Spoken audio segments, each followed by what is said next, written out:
नमस्कार दोस्तों, स्वागत है आपका आपके अपने मास्टर ज्ञान चैनल पे। सो अभी हम देखने वाले हैं कल जो आप लोगों का एग्ज़ाम है सोशोलॉजी 302 का रिसर्च मेथोलॉजी इन सोशल साइंसेज, उसका महासंग्राम वीडियो जिसमें 50 क्वेश्चन रहेगा। और कल जो हमने महासंग्राम वीडियो बनाया था और जो आज आप लोगों का सोशोलॉजी 301 का पेपर था उसमें 20+ क्वेश्चन आया था उस वीडियो से। तो इसमें भी देखते हैं कि कुछ टोटल 50 क्वेश्चन है और कितने क्वेश्चन आएंगे। तो आप इस वीडियो को 2-3 बार देख लीजिएगा, ठीक है। और अगर चैनल पर पहली बार आए हैं तो चैनल को सब्सक्राइब करिए, बेल आइकन को प्रेस करिए ताकि 6th सेमेस्टर की तैयारी आप अच्छे से कर सकें। चलिए देखते हैं। पहला प्रश्न है, सामाजिक शोध का प्रथम चरण कौन सा है? ऑप्शन ए है उपकल्पना का निर्माण, ऑप्शन बी है समस्या का चयन, ऑप्शन सी है शोध प्ररचना का निर्माण, ऑप्शन डी है तथ्यों का संकलन। तो सामाजिक शोध का प्रथम चरण कौन सा होता है? इसका राइट आंसर होगा ऑप्शन नंबर बी, समस्या का चयन। ठीक है, शोध का प्रथम चरण समस्या का चयन। हम सबसे पहले एक समस्या बनाते हैं या समस्या खोजते हैं कि हमको क्या हमारा प्रॉब्लम है, हमारी प्रॉब्लम क्या है, किस पे हम रिसर्च करना चाहते हैं। उसके बाद दूसरा चरण है साहित्य का अवलोकन, ठीक है, लिटरेचर रिव्यू करना, यानी उस समस्या के बारे में पता करना कि उससे पहले उस समस्या के बारे में क्या क्या रिसर्च हो चुका है या क्या क्या, ठीक है, उस पर काम हो चुका है। ठीक है। क्वेश्चन नंबर 2 है, प्रतिवेदन लेखन अनुसंधान का कौन सा चरण है? ऑप्शन ए है प्रथम, ऑप्शन बी है मध्य, ऑप्शन सी है अंतिम, ऑप्शन डी इनमें से कोई नहीं। सो इसका राइट आंसर होगा ऑप्शन सी, अंतिम चरण है। प्रतिवेदन लेखन रिसर्च या शोध का अंतिम चरण होता है, लास्ट चरण। पहला चरण, ठीक है, शोध समस्या का चयन करना, और लास्ट चरण प्रतिवेदन लेखन। क्वेश्चन नंबर 3 है, नवीन ज्ञान प्राप्त करने के क्रमबद्ध प्रयास को कहते हैं। सो इसका राइट आंसर होगा ऑप्शन नंबर बी, शोध कहते हैं, रिसर्च कहते हैं। ठीक है। क्वेश्चन नंबर 4 है, निम्नलिखित में से कौन सा तथ्य गणनात्मक वर्गीकरण के अंतर्गत आएगा? सो इसका राइट आंसर होगा ऑप्शन डी, आय को गणनात्मक वर्गीकरण के अंतर्गत आएगा, जिसको हम गणना कर सकते हैं, गिन सकते हैं। क्वेश्चन नंबर 5 है, निम्नलिखित में से कौन सा व्यक्तिगत प्रलेख के अंतर्गत नहीं आता है? सो इसका राइट आंसर होगा ऑप्शन डी, समाचार पत्र व्यक्तिगत प्रलेख के अंतर्गत नहीं आता है। कौन कौन सा आता है? पत्र आता है, संस्मरण आता है, डायरी आता है, ये सब व्यक्तिगत प्रलेख है। सामाजिक सर्वेक्षण में निर्देशन प्रविधि का सर्वप्रथम प्रयोग किस विद्वान द्वारा किया गया? इसका राइट आंसर होगा ऑप्शन नंबर ए, बाउली के द्वारा किया गया। क्वेश्चन नंबर 7 है, अंतर्वस्तु विश्लेषण का इतिहास से घनिष्ठता से संबंधित है। सो इसका राइट आंसर होगा ऑप्शन नंबर बी, इतिहास से घनिष्ठता से संबंधित है। क्वेश्चन नंबर 8 है, मोस्ट इंपॉर्टेंट क्वेश्चन है, भारत की पहली जनगणना किस वर्ष हुई थी? सो इसका राइट आंसर होगा ऑप्शन नंबर ए, 1881 में भारत में पहली जनगणना हुई थी। क्वेश्चन नंबर 9 है, मोस्ट इंपॉर्टेंट क्वेश्चन है, निम्नलिखित में से किस समाजशास्त्री ने सबसे पहले समाजशास्त्र में वैयक्तिक अध्ययन पद्धति का उपयोग किया था? सो इसका राइट आंसर होगा ऑप्शन नंबर सी, लिपने ने सबसे पहले समाजशास्त्र में वैयक्तिक अध्ययन पद्धति का प्रयोग किया था। क्वेश्चन नंबर 10 है, मोस्ट इंपॉर्टेंट क्वेश्चन ये भी है, लॉटरी पद्धति का प्रयोग किस प्रकार के निर्देशन में किया जाता है? सो इसका राइट आंसर होगा ऑप्शन नंबर ए, उद्देश्यपूर्ण निर्देशन में लॉटरी पद्धति का प्रयोग किया जाता है। क्वेश्चन नंबर 11 है, मोस्ट इंपॉर्टेंट क्वेश्चन है, 100% आपके एग्जाम में आएगा। एक शोधार्थी की निम्नलिखित में से कौन सी क्रिया अनैतिक है? ऑप्शन ए है साहित्य चोरी, ऑप्शन बी है तथ्यों में बदलाव करना, ऑप्शन सी है व्यक्ति निष्ठता, ऑप्शन डी है उपयुक्त सभी। सो इसका राइट आंसर होगा ऑप्शन डी, उपयुक्त सभी। तो साहित्य चोरी मतलब आप किसी दूसरे का रिसर्च या कोई लेख उठा के अपने रिसर्च में उसका प्रयोग करते हैं तो उसको साहित्य चोरी बोलते हैं। ठीक है। साहित्य चोरी तीन प्रकार का होता है या 3 भागों में इसको बांटा गया है। ठीक है, प्रथम श्रेणी, द्वितीय श्रेणी और तृतीय श्रेणी। ठीक है। क्वेश्चन नंबर 12 है, निम्नलिखित में से कौन सा सामाजिक शोध का कौन सा प्रकार द्वितीयक स्रोतों पर आधारित है। सो ऑप्शन ए है क्रियात्मक शोध, ऑप्शन बी है ऐतिहासिक शोध, ऑप्शन सी है आनुभविक शोध, ऑप्शन डी है प्रयोगात्मक शोध। सो इसका राइट आंसर होगा ऑप्शन बी ऐतिहासिक शोध। ठीक है, ऐतिहासिक शोध कौन सा, द्वितीयक स्रोतों से पर आधारित होता है। ठीक है, स्रोत कितने प्रकार के होते हैं, 2 प्रकार के होते हैं, पहला प्राथमिक, दूसरा द्वितीयक। ठीक है, प्राथमिक शोध वो होते हैं जहां हम खुद जाके कुछ इकट्ठा करते हैं या कुछ डाटा एकत्रित करते हैं। ठीक है, जहां हम खुद अपने से जाकर अपना पैसा टाइम लगा के जो डाटा इकट्ठा करते हैं उसको हम प्राथमिक स्रोत बोलते हैं। द्वितीयक शोध वो होता है जो दूसरे के रिसर्च पे आधारित होता है या जो पहले से ही प्राप्त होता है, उसको हम द्वितीयक स्रोत कहते हैं। तो ऐतिहासिक शोध में अगर आप ऐतिहासिक शोध करेंगे तो आप दूसरे के रिसर्च पेपर होते हैं या जो भी पहले काम हो चुका है वही सब लेके आप शोध करेंगे। ठीक है, जो पहले से प्राप्त है, इसीलिए उसको द्वितीयक शोध बोला जाता है। ठीक है, क्वेश्चन नंबर 13 है प्रश्नों की सूची जिसमें सूचना दाता द्वारा उत्तर भरे जाते हैं इसे कहा जाता है।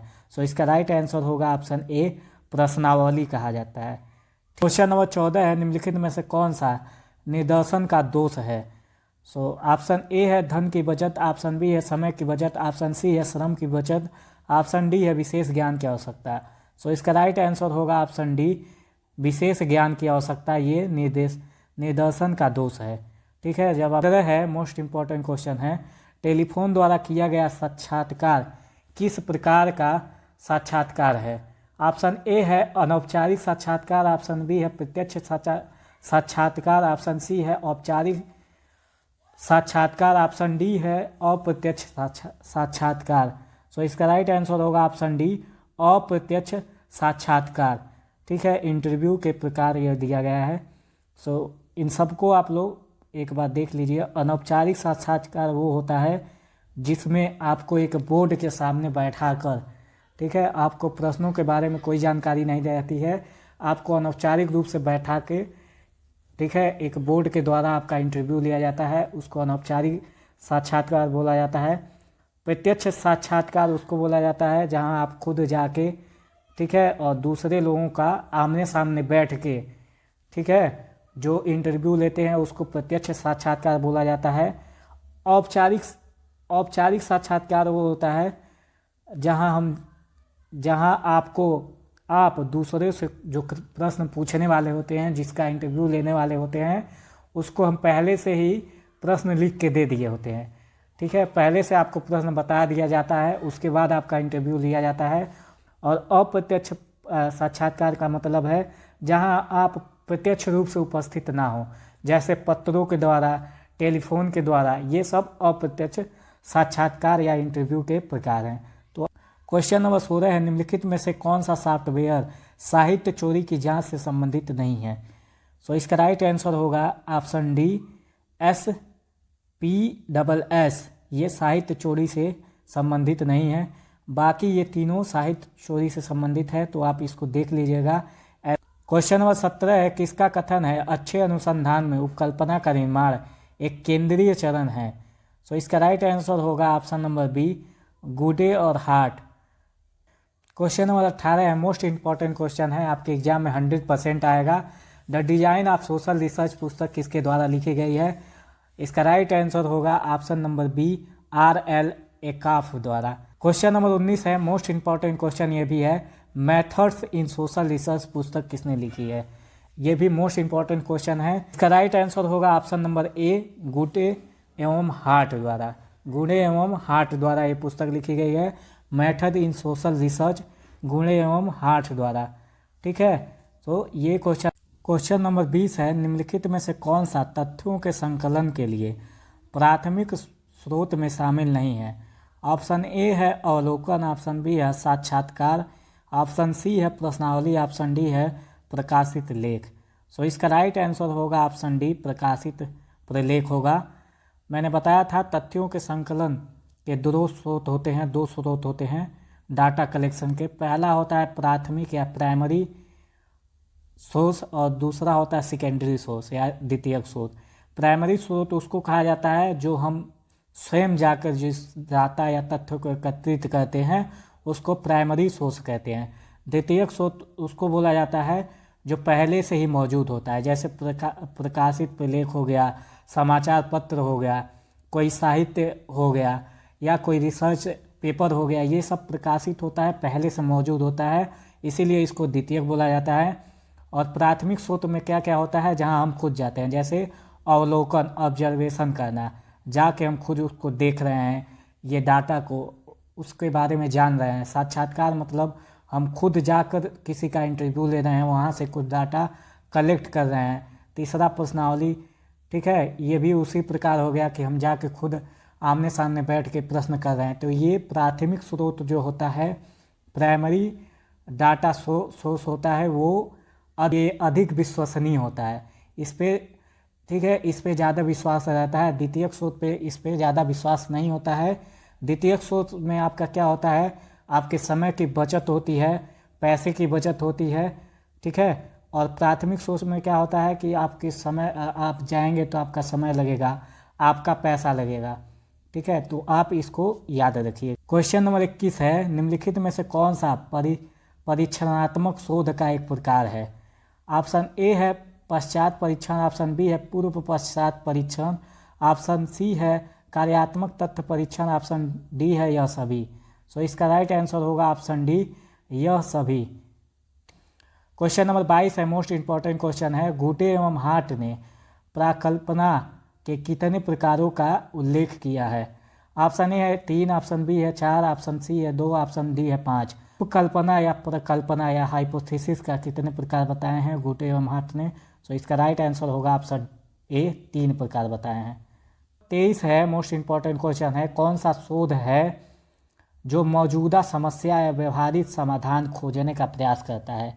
सो इसका राइट आंसर होगा ऑप्शन ए, व्यवहारिक या व्यवहत अनुसंधान, अप्लाइड रिसर्च, ठीक है। अप्लाइड रिसर्च जो है वो व्यवहारिक समस्या का समाधान खोजने का प्रयास करता है।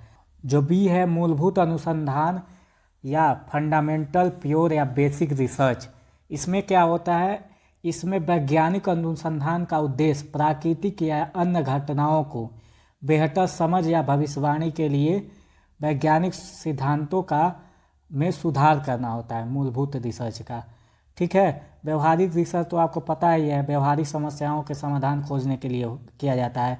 व्याख्यात्मक अनुसंधान का प्रयोग जब हम किसी चीज़ को व्याख्या करने के लिए इसका प्रयोग करते हैं, तो ये है।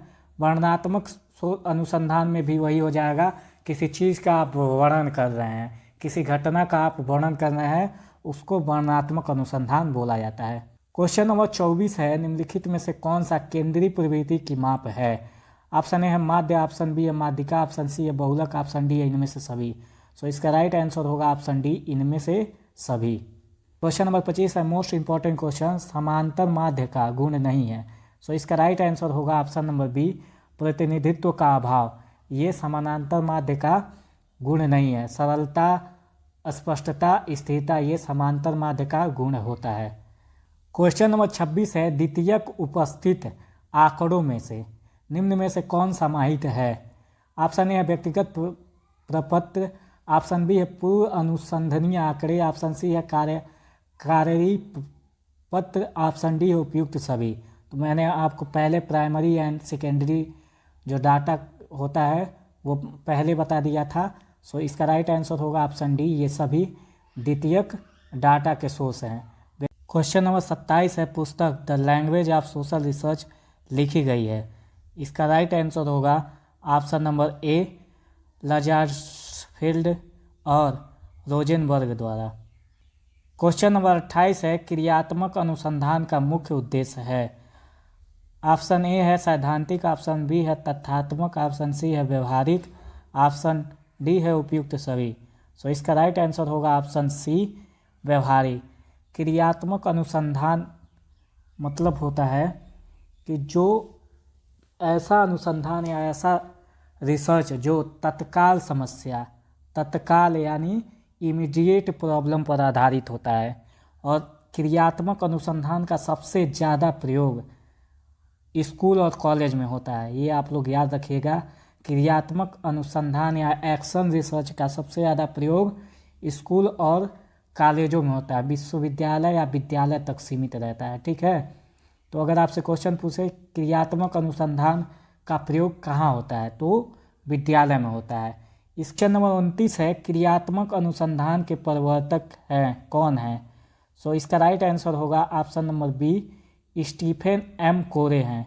क्रियात्मक अनुसंधान या एक्शन रिसर्च के प्रवर्तक कौन है? स्टीफन एम कोरे हैं। क्वेश्चन नंबर 29 है, क्रियात्मक अनुसंधान हेतु सोपान होते हैं। सो इसका राइट आंसर होगा ऑप्शन नंबर सी, 7 सोपान होते हैं। क्वेश्चन नंबर 30 है, क्रियात्मक अनुसंधान का द्वितीय सोपान है। इसका राइट आंसर होगा ऑप्शन नंबर डी, कार्य के लिए प्रस्तावों पर विचार विमर्श। कार्य के लिए प्रस्तावों पर विचार विमर्श। क्वेश्चन नंबर 31 है, क्रियात्मक अनुसंधान से हल की जा सकती है। क्रियात्मक अनुसंधान से कौन सी प्रॉब्लम हल की जा सकती है? ऑप्शन ए है पर्यावरण प्रदूषण की समस्या, ऑप्शन बी है समाज की बुराइयां, ऑप्शन सी है बालक में झगड़े की समस्या, ऑप्शन डी है उपयुक्त सभी। सो इसका राइट आंसर होगा ऑप्शन डी, उपयुक्त सभी। क्वेश्चन नंबर 32 है, क्रियात्मक अनुसंधान का अंतिम सोपान है। इसका राइट आंसर होगा ऑप्शन नंबर सी, दूसरों को परिणाम की सूचना देना। क्वेश्चन नंबर 33 है, क्रियात्मक अनुसंधान का अंतिम चरण है। सो इसका राइट आंसर होगा ऑप्शन नंबर डी, निष्कर्ष निकालना। क्वेश्चन नंबर 34 है, क्रियात्मक अनुसंधान शिक्षा जगत में कब प्रतिष्ठित हुआ? सो इसका राइट आंसर होगा ऑप्शन नंबर सी, 1953 ईस्वी में। क्वेश्चन नंबर 35 है, अनुसंधान एक प्रक्रिया है। ऑप्शन ए है तथ्यों की बार बार खोज करना, ऑप्शन बी है एक समस्या की खोज करें, ऑप्शन सी है प्राथमिक और द्वितीयक डेटा एकत्र करना, ऑप्शन डी है किसी समस्या पर रिपोर्ट तैयार करना। मोस्ट इम्पॉर्टेंट क्वेश्चन है, ये आपके एग्जाम में आ रहा है।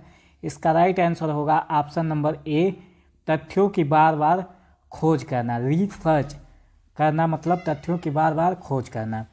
ठीक है, ऑप्शन बी मत लगाइएगा, एक समस्या की खोज करना ये रिसर्च का पहला स्टेप है। इस है, शोध समस्या का संपूर्ण लघु अध्ययन कहलाता है। इसका राइट आंसर होगा ऑप्शन नंबर बी, पायलट अध्ययन कहलाता है। 37 है, अनुसंधान पर आधारित है।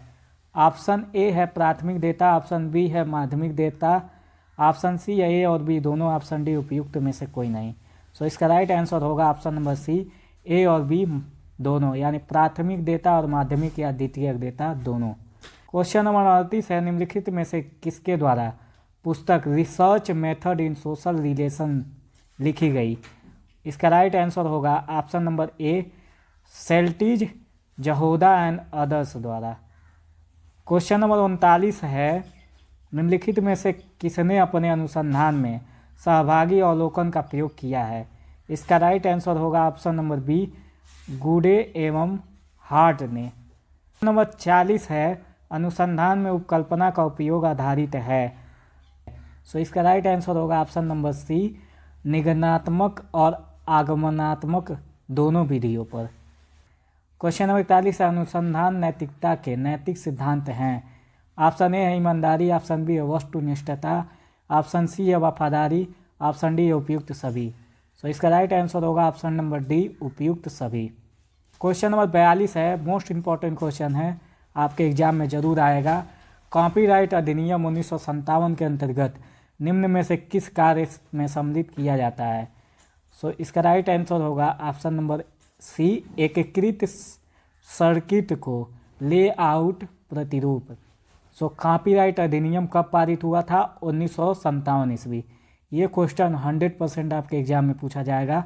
कॉपीराइट अधिनियम है, कॉपीराइट उल्लंघन के पहले अपराध हेतु कारावास की सजा की अधिकतम अवधि है।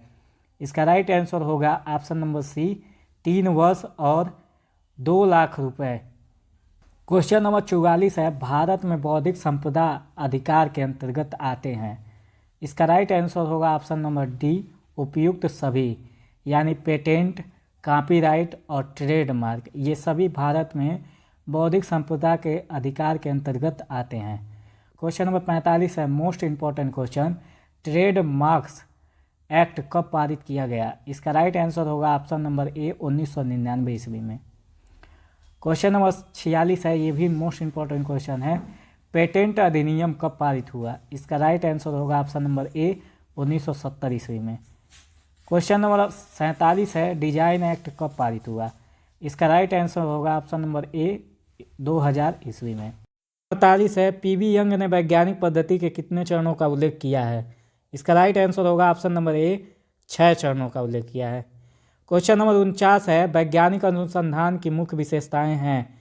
इसका राइट आंसर होगा ऑप्शन डी उपयुक्त सभी, यानी अनुभवजन्य, सैद्धांतिक, प्रयोगात्मक। क्वेश्चन नंबर 50 है, शोध सदैव होता है। ऑप्शन ए है पुराने ज्ञान का सत्यापन करना, ऑप्शन बी है नए ज्ञान की खोज, ऑप्शन सी है ज्ञान के बीच के अंतर को भरना, ऑप्शन डी है उपयुक्त सभी। इसका राइट आंसर होगा ऑप्शन डी उपयुक्त सभी। आई होप आप लोगों का एग्ज़ाम बहुत अच्छा जाए। मिलते हैं नेक्स्ट वीडियो में।